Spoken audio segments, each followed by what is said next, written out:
PT निकल रहा था, एग्ज़ाम दे रहे थे, बट मेरा रिजल्ट कहीं ना कहीं नहीं हो रहा था। और इस इंडस्ट्री से मैं काफ़ी निगेटिव था, क्योंकि पहले भी मैं जानता था कि ये डायरेक्ट सेलिंग इंडस्ट्री क्या है। लाइन ही समझ में आई थी कि यह इंडस्ट्री जोड़ने का तो है ही, एक्चुअल में वो जोड़ने का ही है, बट जोड़ करके अपने टाइम को मल्टीप्लिकेशन करने का है। नए लोग आते थे, पुराने जाने लगते थे। मतलब क्या था कि एक तराजू पे मैं फ्रॉक्स को, मेढक को तोलता था।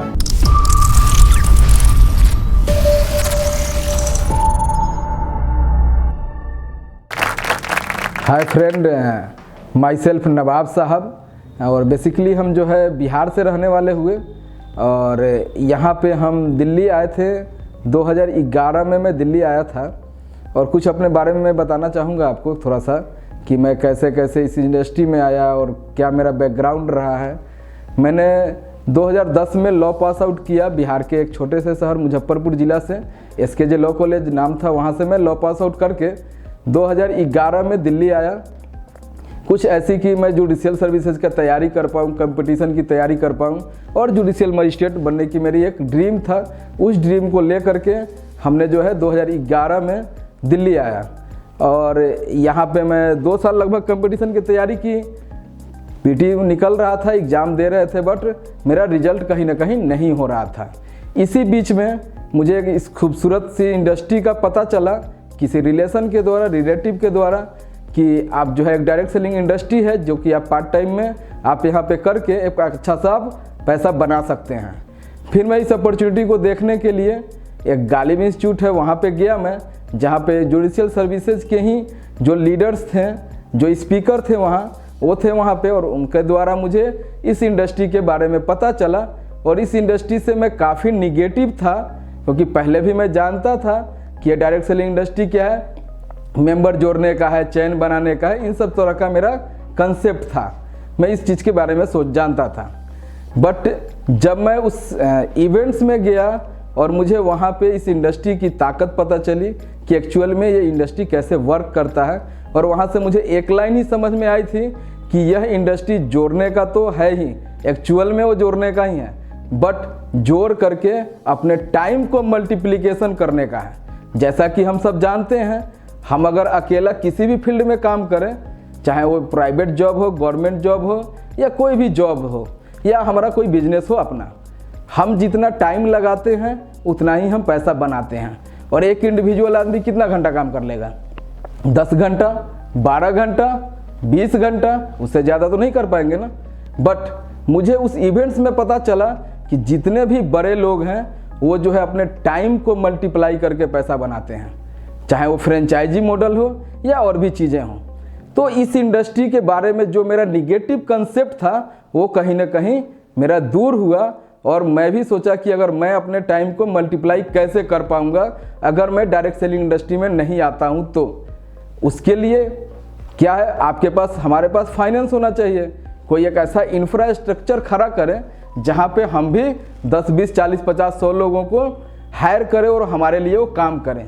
उसके लिए एक बड़ा सा ह्यूज इन्वेस्टमेंट चाहिए होता है, जो कि मैंने अपने आप को चेक किया, मेरे पास वो इन्वेस्टमेंट थी नहीं। फिर मेरे पास एक ऑप्शन आया कि नहीं, ये डायरेक्ट सेलिंग इंडस्ट्री जो है, इसके थ्रू जो है हम अपने टाइम को मल्टीप्लाई कर सकते हैं। उसके बाद हमने 2013 में इस इंडस्ट्री में इंटर किया। 5 साल बहुत ज़बरदस्त मेहनत किया। वर्ल्ड की नंबर 1 कंपनी थी वो, आज भी नंबर 1 है। बट वहाँ पे 5 साल के मेहनत करने के बाद बड़े मुश्किल से मैं 40-50 हज़ार रुपये बना पाता था। फिर वो कहाँ से एक मुझे होप आई कि ये 40-50 हज़ार रुपये जो बन रहे हैं, ये 5 लाख भी बन सकते हैं अगर हम अपने टाइम को मल्टीप्लाई करते हैं, और सारे लोगों को मैं इस इंडस्ट्री में इंट्रोड्यूस करता हूँ, तो हम इस 5 लाख को, 50 हज़ार को, 60 हज़ार को 5 लाख भी बना सकते हैं। बट दोस्त, हुआ क्या वहाँ पे कि फिर मैं मेहनत किया, मेहनत करने से पीछे नहीं हटा। मैं उस इंडस्ट्री में दोस्त 2 बजे के बाद निकलता था, और रात को 10 बजे के पहले, 12 बजे के पहले घर नहीं जाता था। जब तक मैं उस 2 लोगों को प्लान नहीं दिखाता था, मैं घर इंटर नहीं करता था।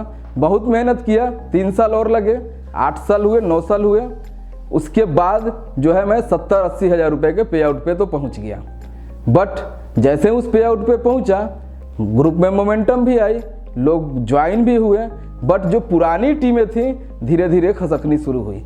उसका एक मेन कारण है दोस्त, वो प्रोडक्ट बेस्ड कंपनी थी, जहाँ पे हम अपने टीम के लोगों को या जिन लोगों को भी ज्वाइन कराते हैं, डायरेक्ट सेलिंग में सेल परचेज का ही काम होता है। कभी भी बिजनेस में सेल और परचेज होता है तभी पैसा आता है।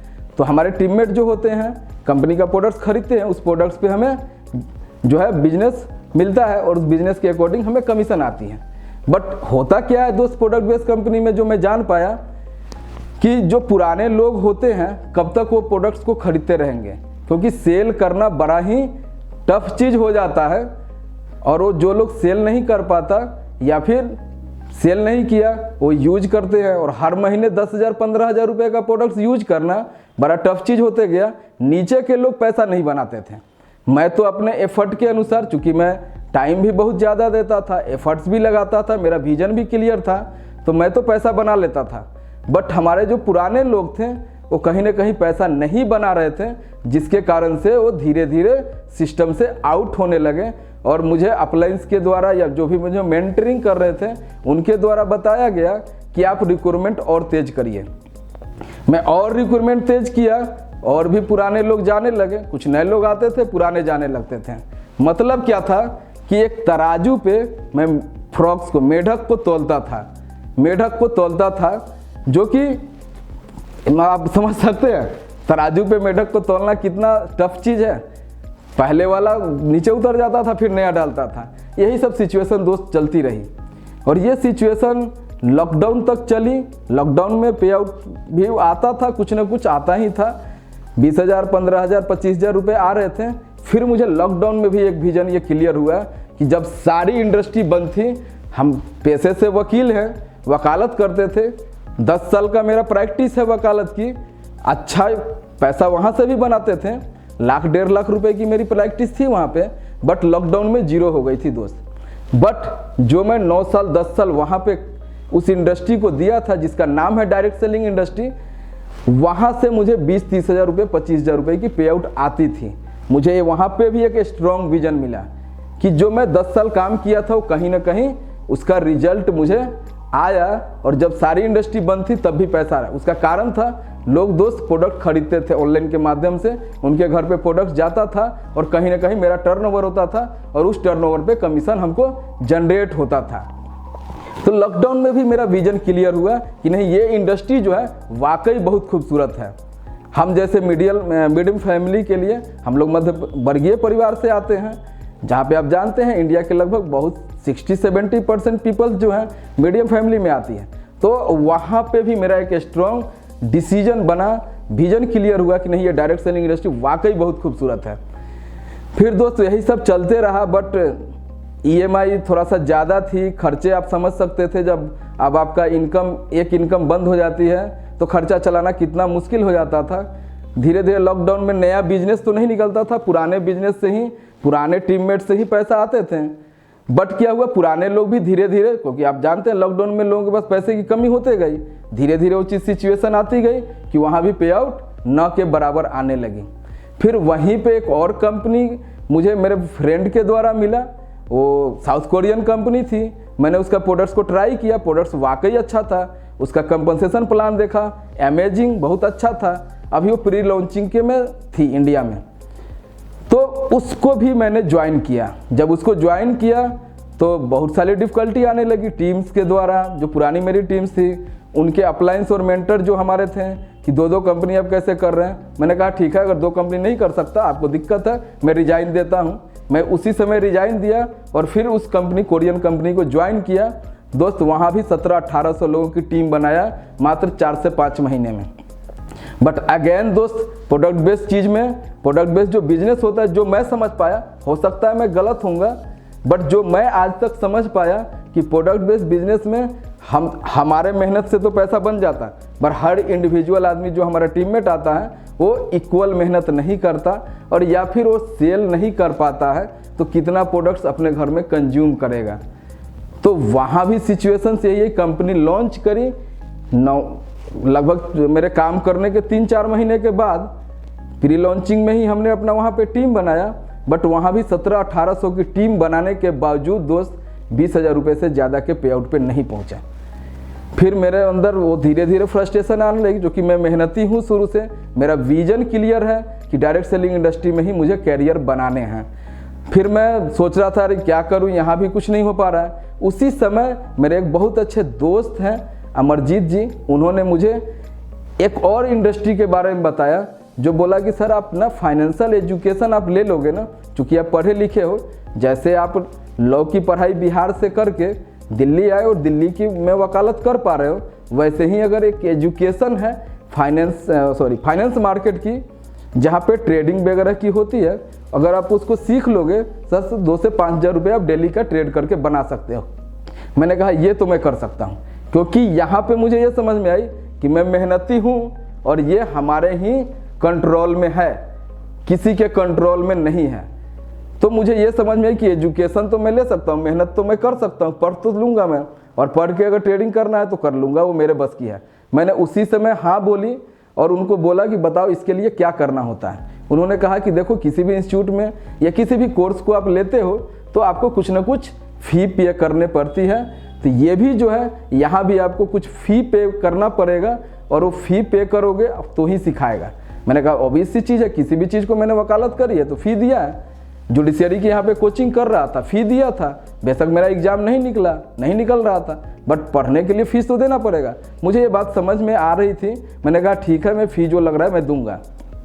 फिर उन्होंने कहा कि आप ना मेरे कहने से मत करो, एक ना 9:10 पे ना एक जूम सेशन होता है, वहाँ पे ना इसकी डिटेल बताई जाएगी, उसको आप देखिए, और वहाँ से अगर आपका होता है डिसीजन कि करना चाहिए तब करना ना भाई। मैंने कहा ये भी बात सही कर रहा है। फिर मैंने 9:10 की लिंक उनसे मांगी, शाम को 7 बज गए थे, उनके द्वारा लिंक नहीं मिला। फिर मैंने उनको फ़ोन किया, अमरजीत भाई कहाँ पे है वो मीटिंग की लिंक? कहा अच्छा ठीक है मैं 2 मिनट में भेजता हूँ। दोस्त 9:10 पे मीटिंग होनी थी, 9 बजे मैं लॉगिन करके बैठा रहा। उसका कारण क्या था? मैं भूखा था। किस चीज़ का? पैसे का। पैसा बुरा नहीं है, बट मैं कुछ ढूंढ रहा था अपने लाइफ में। मैं 9 बजे से लॉगिन करके बैठा रहा, करीब 9:08 पे वो लिंक लाइव हुआ।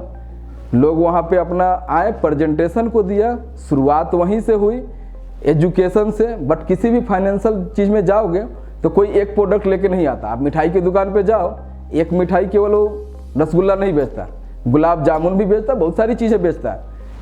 तो वहाँ भी कई प्रोडक्ट्स के बारे में जानकारी मिला मुझे। अभी अमरजीत जी के द्वारा क्या मिला था मुझे ओवरव्यू कि फाइनेंशियल एजुकेशन है जिससे हम पैसा बनाएंगे। बट जैसे ही उस प्लेटफॉर्म, उस मीटिंग वेबिनार को देखा, मुझे पता चला कि नहीं, एजुकेशन के अलावा तो यहाँ कई प्रोडक्ट्स और हैं जो खुद मैं यूज करके पैसा बना सकता हूँ।